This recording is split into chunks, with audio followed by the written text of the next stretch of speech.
con los comentarios en la cabina de este Gobierno de la Mañana y escuchar a partir de ahora el análisis de nuestro compañero Manuel Conde y Cabrera. Muchísimas gracias a nuestro coordinador José Luis Mendoza. Un fuerte y cariñoso abrazo a este gran equipo de comunicadores del Gobierno de la Mañana. Un saludo a la dirección de este medio, al equipo técnico, pero sobre todo a ese gran pueblo dominicano que siempre nos distingue con su atención en el programa de mayor influencia de la radio dominicana, el Gobierno de la Mañana.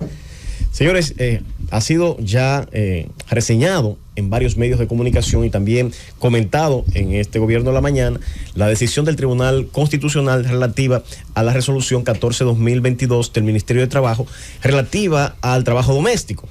Y particularmente quisiera hacerle enfoque relativo a lo que entiendo pudieron haber sido las motivaciones del Tribunal Constitucional, pues solo se reseña la parte dispositiva en esta etapa y aún no tenemos el cuerpo completo de la decisión en la que se dan las razones, las motivaciones que llevaron al Tribunal Constitucional a tomar esta decisión. Lo primero que tenemos que abordar es que cuando se aprobó el Código Laboral en la Ley 16-92 en el año 1992, cuando se regula el trabajo doméstico, que es a partir del artículo 258, primero lo define, que son esas labores que están dedicadas personas al aseo, cuidado del hogar esencialmente. Bueno, pues cuando se define en este artículo toda la reglamentación relativa al trabajo doméstico, deja ese capítulo de manera exclusiva para regulación del trabajo doméstico, excluyendo la aplicación de los demás beneficios y prestaciones que concibe el Código Laboral para el resto de los trabajadores. Es decir, excluye a los y las trabajadoras domésticas de la protección, por ejemplo, de la maternidad, y también la excluye de la protección que se genera en función del auxilio de cesantía y el mismo preaviso, entre otras protecciones más, como es la misma obligatoriedad de tenerle algún tipo de protección en función de los avances que se tengan en cuanto a beneficios de la seguridad social. En esa legislación pasan años, vienen años, y el trabajo doméstico se mantuvo con un grado de marginación que es tomado en cuenta por la Organización Internacional del Trabajo. Se discute esta situación del trabajo doméstico, la situación que viven personas que dedican su vida al servicio y al trabajo, aún sea en el marco de los hogares, y que tenían en la mayoría de los países un tratamiento desfavorable y desigual, y eso es inconcebible en una sociedad moderna. Bueno, lo que se hace es discutir entre los países y este mismo organismo la recomendación de una serie de líneas para proteger el trabajo doméstico, y de ahí es que sale la famosa resolución 189 de la OIT, que no son más que recomendaciones a los países para que legisle, regule el tema del trabajo doméstico y que le dote de una protección al menos similar al resto de los trabajadores del ordenamiento,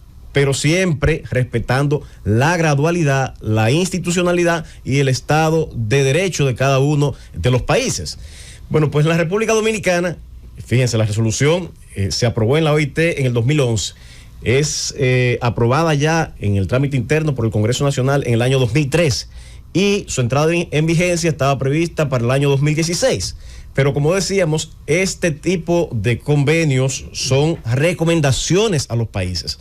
No son reglas claras ni definidas, ni son imposiciones a los países para que apliquen o no una determinada norma, sino que se recomienda, por ejemplo, que el contrato de trabajo de los domésticos sea escrito, que se recomienda generar protección relativa a la maternidad, a las vacaciones y una serie de recomendaciones que no es más que procurar dignificar esta labor del trabajo doméstico e igualarlo en cierta medida y en la medida que permitan las circunstancias al resto de los trabajadores de un ordenamiento determinado. ¿Qué pasó? Que ante la inacción del Congreso Nacional, que es quien tiene la competencia para regular esta materia, el Ministerio de Trabajo comenzó los aprestos para discutir una resolución que de alguna manera aplicara la resolución 189. Y de hecho lo hizo, y el 25 de agosto del año pasado emitió una resolución que regula el trabajo doméstico y que reconoce esa condición de igualdad que tienen estos trabajadores que trabajan en el hogar. Bueno, pues aquí es que comienza la discusión, y eso fue lo que fue objeto de discusión en el Tribunal Constitucional. ¿Qué dijo el Tribunal Constitucional? como hemos dicho, no se tienen los detalles aún porque no se ha emitido la sentencia íntegra. Pero particularmente yo les puedo decir cuál fue la visión del Tribunal Constitucional. ¿Se refirió al fondo de esta decisión? Particularmente entiendo que no se refirió al fondo. Porque al fin de cuentas el Tribunal Constitucional va a propender sobre todo a establecer una protección a derechos fundamentales como es el derecho al trabajo y el derecho al trabajo digno. Esa decisión, estoy prácticamente seguro que en su motivación no se refirió a los elementos de fondo que son justos y dignos. Toda sociedad debe tener un proceso progresivo de defensa y protección de los derechos. Y el derecho a un trabajo digno creo que es parte de las aspiraciones de cualquier país. Y un tribunal constitucional, lejos de aislarse de ese ideal social, lo que hace es propender a su protección. ¿Dónde estuvo el problema y el vicio de la resolución 14/2022? En las facultades y competencias del órgano que lo dictó. Nuestro ordenamiento establece una jerarquía normativa. En esa cúspide de esa jerarquía normativa está la Constitución de la República, luego están las leyes, luego los decretos y reglamentos que están en un orden inferior a la ley y a la Constitución. De manera que si hay un texto legal que es contrario a la Constitución, bueno, pues ese texto legal queda desplazado. Por igual, si hay un texto, algún decreto, algún reglamento que es contrario a una ley o a la misma Constitución, también queda desplazado. Esa es la famosa pirámide de Kelsen. ¿Qué es lo que ha ocurrido? Que se ha querido implementar mediante un reglamento, es decir, la resolución 14/2022, un asunto que es prerrogativa del Congreso Nacional. Si analizamos el fondo de la resolución, creo que hay aspectos que hay que discutir y ventilar, pero hay aspectos que son aceptables, que son deseables, que es el aspiracional de tener una sociedad mucho más justa y que no vea... Manuel versar, digo yo, que cuando la potestad reglamentaria delegada, ¿verdad?, generalmente es sobre algunas materias, algunos aspectos, pudieran ser ahí. Claro, la Constitución dominicana, cuando habla de los derechos fundamentales y su regulación, establece una reserva absoluta. Esto es que solamente por ley puede regularse un derecho fundamental como sería el derecho al trabajo. No obstante, cuando analizamos el derecho fundamental al trabajo, parece dar margen de una cierta regulación legal con margen a reglamentación en algunos de sus aspectos, como es la regulación del trabajo, la regulación de las relaciones laborales, la estructuración del contrato y una serie de prestaciones vinculadas a ese derecho fundamental al trabajo. No obstante, hay que entender que el Código de Trabajo está vigente, que la Ley 16-92 está vigente y que no puede ser desplazada por una disposición normativa de un rango inferior. Es decir, que esa resolución, por estar jerárquicamente por debajo del Código de Trabajo, no puede desplazar el Código de Trabajo que está vigente.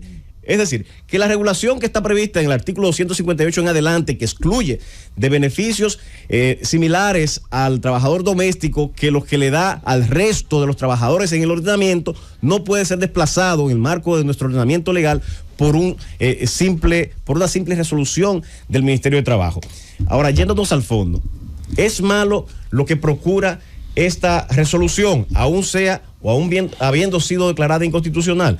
Pues no, porque lo que busca es justicia, procurar colocar en unas condiciones de igualdad a un trabajo que ha sido marginado durante muchísimo tiempo, aun cuando se presta o tiene una gran utilidad social. Por otro lado, si miramos el impacto económico y social que ha tenido esta resolución, o que pudo haber tenido esta resolución en cuanto a la destrucción del empleo doméstico, ciertamente hay que tener moderación al momento de aplicar este tipo de normativa, porque hay que conciliar la posibilidad de preservar derechos, de generar igualdad entre los ciudadanos y los trabajadores con la preservación de esos empleos. ¿Por qué? Porque ¿de qué vale preservarle derechos si destruimos el empleo con el que recibe ingresos? Exacto. Entonces, en ese orden, lo que invitamos no es a celebrar que la resolución fue declarada inconstitucional, no, es criticar la irresponsabilidad del poder del Estado que tiene a su cargo la regulación de ese aspecto, la aplicación en el país del convenio 189 e invitarlo a actuar con responsabilidad. El Congreso Nacional es el responsable de regular el trabajo doméstico. Lo invitamos a regular el trabajo doméstico, a sacar de la sombra, como intentó hacerlo esta resolución, ese trabajo doméstico, dotarlo de la protección efectiva, pero por igual, conciliarlo con la preservación de ese empleo, generando medidas que queden a cargo del Estado para que se pueda preservar los derechos sin generar un aumento del costo en mantener estos empleos en la forma en que se regulen, en la protección que amerita en el marco de la resolución 189. Llévatelo, Cundo.